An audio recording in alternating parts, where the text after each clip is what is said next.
Stop faking for attention. That's what my brother, Mason, shouted before he shoved the handles of my wheelchair, tipping it forward, sending me crashing to the floor in front of everyone.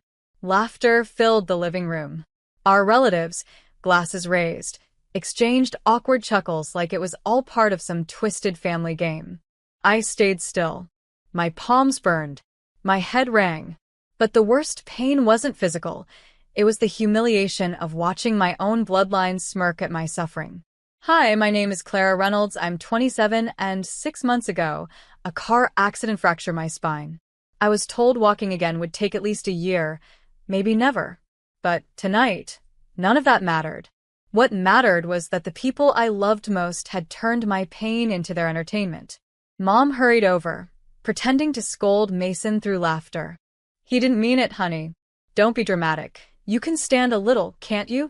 I looked at her, the woman who once told me, "You're the strongest girl I know." Now, she looked embarrassed to be near me. And then, just as I tried to pull myself upright, the room went silent. A low voice from behind them broke through the laughter. "Excuse me," said my doctor, Dr. Ellis, standing in the doorway, still holding the Christmas gift he'd brought. Every face turned toward him. His next 5 words froze the entire room. "This woman isn't faking anything." The laughter stopped. Completely. The air snapped still. No one moved, no one breathed. The laughter that had just filled the room vanished like smoke. Dr. Ellis stepped forward, his tone even but sharp enough to cut through the tension. "Clara's condition is real. Severe spinal trauma, confirmed by imaging and months of therapy. You might want to be careful before mocking something you don't understand." Mom blinked rapidly, her glass trembling in her hand. "Doctor, this is a misunderstanding. Mason was just assaulting his sister," Dr. Ellis interrupted. "And if she'd fallen differently, she could have fractured her spine again. That's not a misunderstanding, Mrs. Reynolds. That's neglect." All eyes swung to Mason. His smirk had faded, replaced by a ghostly shade of panic. "I didn't mean to hurt her," he muttered. "She's been walking around a bit." "I thought." "You thought wrong," I said quietly, adjusting my position. "You thought my suffering was optional." The room felt smaller, suffocating. Someone turned off the Christmas music. The smell of roasted turkey mixed with tension, and for once, Mason didn't have a comeback. Dr. Ellis knelt beside me, his voice softer now. "Clara, you shouldn't be here in this state. I told you to rest, but I can see why you came." I looked at him, eyes glistening. "They said I was overreacting when I wanted to stay home." He sighed, helping me back into my wheelchair. "Maybe now they'll understand what you've been carrying and what they've broken." As he stood, his gaze swept across my frozen family. "I'll be filing a report. For her protection." That was when Mom dropped her glass. It shattered, just like their image of perfection. The sound of the glass shattering felt like the perfect punctuation, the end of an illusion I'd been trapped in for years. No one said a word. Dr. Ellis handed me my coat and turned to my parents. "I've documented every visit, every setback Clara's had, including the emotional stress that's been worsening her recovery. You'll be hearing from the hospital board about this." Mom's voice trembled. "Doctor, please. We're a family. There's no need to blow this out of proportion." He looked at her unimpressed. "It became out of proportion when your son turned her condition into a performance." Mason's jaw tightened. "She's always had you fooled," he snapped. "She milks her injuries for pity." That was it. I turned my wheelchair to face him. "You want the truth, Mason? The night of the accident, I was driving to pick you up. You'd been drinking again. I lost control trying to avoid hitting a deer. And while I was learning how to sit, stand, and feed myself again, you were too busy pretending I did it for attention." His face drained of color. Dr. Ellis shot him a glare so cold it made even Mom step back. "You might want to watch your words, son. Reckless endangerment doesn't expire when someone finds their voice." I took a breath, steady but trembling. Let him. Let them all laugh again. Because next time, it won't be in my house or under my roof. Dad spoke for the first time, voice barely above a whisper. "You're leaving?" I smiled faintly. No, Dad. You're losing me. And with that, I wheeled myself toward the door. This time, no one dared to follow. By the next morning, I had already packed. The Christmas lights were still blinking in the living room when I wheeled past them, cheerful, oblivious, pretending the night before hadn't split us apart. On the dining table, I left a sealed envelope addressed to the Reynolds family. Inside, not an apology, not a plea for understanding, just documents, hospital reports, police statements, and a formal declaration transferring my legal and financial independence, signed by Dr. Ellis and the Rehabilitation Board. For months, I'd been working quietly with them to separate my guardianship and regain full control of my medical and financial rights. Last night only accelerated what was already in motion. By the time they'd wake up, the system they controlled me through, my insurance, my therapy payments, even the medical trust account Grandpa left me, would be under my name only.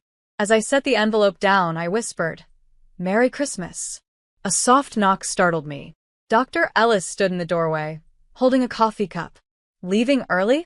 Before they wake up," I said. "Before they start pretending to care." He smiled faintly. "You did the right thing. You're not running away. You're reclaiming peace." "I know," I said quietly. "It just hurts that peace had to come from walking away from my own family."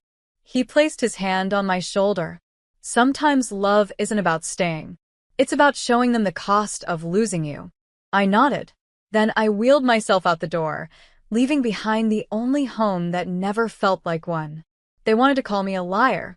By morning, they'd learn what truth really looked like, signed, sealed, and notarized.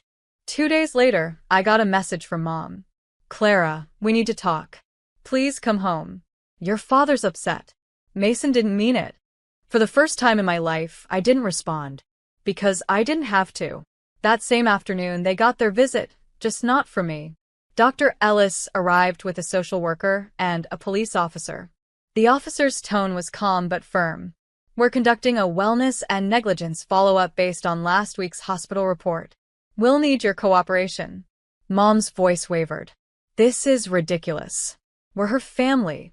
"Exactly," the officer replied. "That's why it's so concerning." When Mason tried to argue, the social worker held up her hand. "The report includes medical neglect, verbal abuse, and emotional manipulation, all corroborated by a witness and digital communication records." My brother's face went slack. "She wouldn't do this to us." Mom sank into the couch, whispering, "What did she tell them?" Dr. Ellis, ever composed, said, "Only the truth. The kind that's been ignored for too long." By the time they realized what was happening, the officer had already collected their statements. Mom begged him to call me, to convince me to fix this. He simply said, "It's not up to her anymore. It's in our hands now." When I got the update later that evening, I didn't smile. Not exactly. But for the first time, I felt something I hadn't in years. Relief. Because justice wasn't loud, it was precise. A week passed in silence. Then one evening, my phone buzzed with a message from Dad. "Come for dinner. No surprises. We just want to talk." It sounded rehearsed, like something a lawyer might have helped him write. But still, a part of me needed closure, not revenge. So I agreed. When I arrived, the house was cleaner than I'd ever seen it. No raised voices, no tension, just the clink of silverware and nervous smiles. Mom greeted me with 2 bright eyes. Mason kept his head down. Dinner started quietly until Dad finally said, "We didn't realize how bad things had gotten." "You realized," I said. "You just didn't care." The table fell silent. Then Mason looked up. "Clara, I'm sorry." I didn't think. You pushed me," I said calmly. "You called me a faker while I was still trying to learn how to walk again." He swallowed hard. "I know." Dad cleared his throat. "We're proud of how strong you've become." It almost sounded sincere until Mom added, "We just wish you'd handled things privately instead of legally." I smiled faintly. "The moment you made my pain a public spectacle, you gave up the right to privacy." She looked away. Then I placed a small envelope on the table. "For you." The hospital board asked me to deliver this personally. Dad's hands shook as he opened it. A letter confirming an official negligence review had been launched. Mom paled. Mason froze. And I simply said, I didn't come for closure. I came to make sure you read it while I was still here to see your faces. 3 weeks later, the results came in. I didn't have to imagine their reaction. Dr. Ellis called me personally. The board completed their review, he said, his voice steady. Your case is officially classified as medical negligence and emotional abuse. Your family has been restricted from making any medical or financial decisions on your behalf, permanently. I closed my eyes, letting that truth settle. Years of being treated like a burden had finally legally ended. But the real shock came the next day. Mason showed up at the rehab center. No arrogance. No jokes. Just a trembling man carrying a folded piece of paper. I wrote something, he said softly. You don't have to forgive me, but I needed you to know I understand now. He handed me a letter. Messy, raw, real. In it, he described how he'd watched our parents treat pain like weakness his whole life, and how it took seeing me stand against them for him to realize what strength actually looked like. I was cruel because it was easier than admitting I was jealous, he wrote. I didn't cry. Not this time. I just looked at him and said, don't say sorry. Be different. He nodded, eyes red. I'm trying. As he left, Dr. Ellis approached me quietly. You know, he said, most people spend years waiting for validation from those who hurt them. You made them validate your strength through consequence. I smiled faintly. I didn't need them to say I mattered. I just needed them to learn why I always did.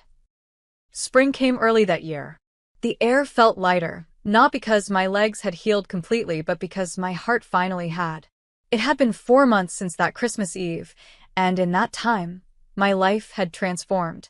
I'd completed my rehabilitation program, joined a local foundation supporting young accident survivors, and even started mentoring others learning to walk again. At the foundation's fundraiser dinner, I was invited to speak. When I rolled up to the podium, the crowd hushed. Cameras flashed, lights dimmed, but I wasn't nervous. People often ask me what strength looks like. I began. It's not loud. It's not cruel. It's choosing yourself when others laugh at your pain and teaching them, without hatred, that respect isn't negotiable. I spotted familiar faces at the back of the hall. My parents. Mason. They hadn't been invited, but they came anyway. Mom's eyes glistened. Dad's shoulders sagged. Mason smiled faintly, and for once, it didn't hurt to see them there. After my speech, the audience stood in applause. I wasn't the broken girl in a wheelchair anymore. I was a woman who'd reclaimed her dignity, and in doing so, made them face what they had destroyed.